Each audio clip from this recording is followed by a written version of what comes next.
ওর মাথায় দুইটা বুলেট ঢুকছিল। একটা অপারেশন করে তৎকালীন সময় আমরা অপারেশন করে বের করেছিলাম, আর একটা বুলেট এখনো তার মাথার ফুলের ভিতরে আছে। এই যে এখনো তার এই বুলেটটা কিন্তু আছে তার মাথার ভিতরে। আমি শারীরিকভাবে খুব অসুস্থ। আমার মাথায় যে এখন যে কথা বলতেছি এগুলো মাথা আমার এফেক্ট করতেছে। এই যে আমার মাথায় এখনো এটা এখনো আছে।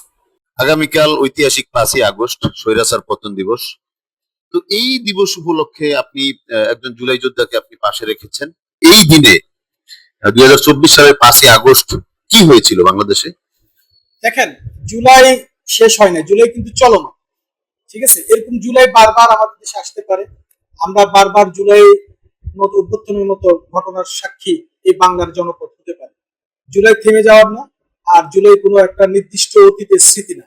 যেমন আমার পাশে একজন জুলাই যোদ্ধা আছেন, জীবন্ত জুলাই যোদ্ধা বলবো, কারণ ওর মাথায় দুইটা বুলেট ঢুকছিল।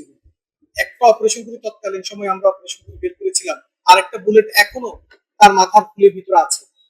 ঠিক আছে, এখনো সে জুলাইয়ের সে ক্ষত বহন করে যাচ্ছে। এই যে আমি যদি দেখাই, এই যে তার যে বুলেটটা আছে, এই যে এখনো তার এই বুলেটটা কিন্তু আছে তার মাথার ভিতরে।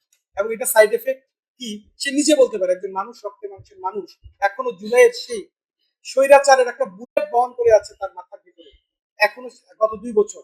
আমি প্রশ্ন রাখতে চাই, বাংলাদেশে যারা নিজেদেরকে জুলাইয়ের কান্ডারি বলে দাবি করে, আমি তো তাদেরকে বলি সবসময় তারা জুলাই ব্যবসায়ী। এই জুলাই যোদ্ধা মিনহাজকে কি আপনারা নিবন্ধিত করেছিলেন? করেন নাই। সে আপনাদের জুলাইয়ের কোনো সুবিধা পেয়েছিল? পায় নাই। কেন? সে তো বুলেট বহন করা জুলাই যোদ্ধা। শুধুমাত্র আমজনতা দলের কর্মী বলে সে অবহেলিত হয়েছে, সে বঞ্চিত হয়েছে, সে মুজলুম। শুধুমাত্র আমজনতার দল, এই দলটার একজন কর্মী হওয়ার কারণে সে আজকে বঞ্চিত। আমরা আমজনতার দল এই মিনহাজকে নিয়ে কিন্তু ব্যবসা করি নাই।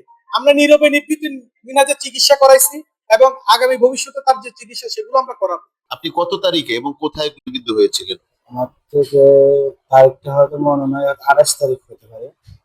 আমি গুলিবিদ্ধ হয়েছি আপনার এই যে পানির ট্যাঙ্কি আছে না, পানির ট্যাঙ্কির মধ্যে আমি গুলিবিদ্ধ হয়েছি। তখন আমাকে সবাই ধরে মানে নিয়ে যাচ্ছে, মানে হাসপাতাল নিয়ে যাচ্ছে। ওইখানে মনে করেন আমার হামলা চলছে, বুঝছেন। তো হামলা চালানোর কারণে মনে করেন আমাকে অনেক কষ্ট হয়েছে নেওয়ার পরে। তা আমাকে সে কিছু করছে, এখানে ট্রিটমেন্ট মানে কোনো অপারেশনটা করছে, করার পরে তারপর ওইখান থেকে আমার বাসায় বাইকার নিয়ে যায়। তখন আমি এখন বাসায় মরার তখন যুদ্ধ চলতেছে, এবং তারপরে আমাকে গণস্বাস্থ্য হাসপাতালে নিয়ে ভর্তি করলো। ওইখান থেকে একটু সুস্থ হওয়ার পরে স্বাভাবিকভাবে করার পরে তারপরে নিউরোসাইজ ব্রেনের ডাক্তারের কাছে দেখালো। দেখানোর পরে ওখান থেকে ডাক্তারের মোটামুটি একটা রেজাল্ট দিল। দেওয়ার পর তারেক ভাই আমাকে বাসায় দিয়ে আসছে। দিয়ে আসার বাসা পর্যন্ত আমি থাকতে পারি নাই স্বৈরাচার আওয়ামী লীগের দোসরের জন্য। কারণ আমি শারীরিকভাবে খুব অসুস্থ। আমার মাথায় যে এখন যে কথা বলতেছি এগুলো মাথা আমার এফেক্ট করতেছে। আপনাকে একটা ছবি দেখে আমি, এই যে আমার মাথায় এখনো এটা এখনো আছে। ঠিক আছে, তারপর আমার চোখের সমস্যা দেখা যাচ্ছে ওপরের থেকে। আমাকে আওয়ামী লীগের দোসরা এখানে আমাকে ইত্তেফাক দিয়েছে। এই যে দেখেন প্লাস দিয়ে আমার লোকটা নিয়ে গেছে। আমার সমস্ত যে শরীরে ক্ষত বিক্ষত আছে, অথচ আমাদের কোনো খোঁজ খবর নেই। যারা অরিজিনাল জুলা যোদ্ধা তাদের কোনো খোঁজ খবর নেই। আর যারা জুলা যুদ্ধের বা জুলা যুদ্ধের কাছে কিনে যায় নাই, ওরা জুলা যুদ্ধ হয়ে গেছে। ঠিক আছে, আমার ট্রিটমেন্ট করার জন্য তারেক ভাই আমাকে প্রতিনিয়ত আমাকে স্মরণ করে, আমাকে ফোন দেয় কি আছে কি আশেপাশে ভালো মন্দ আছে কিনা, আমার কিছু তথ্য নেই। আমি একজন আমজনতা পার্টি করি, বিদ্যমান সরকার হয়তো আমাকে অবহেলিত করছে, আমার কোনো খোঁজ খবর নিচ্ছে না।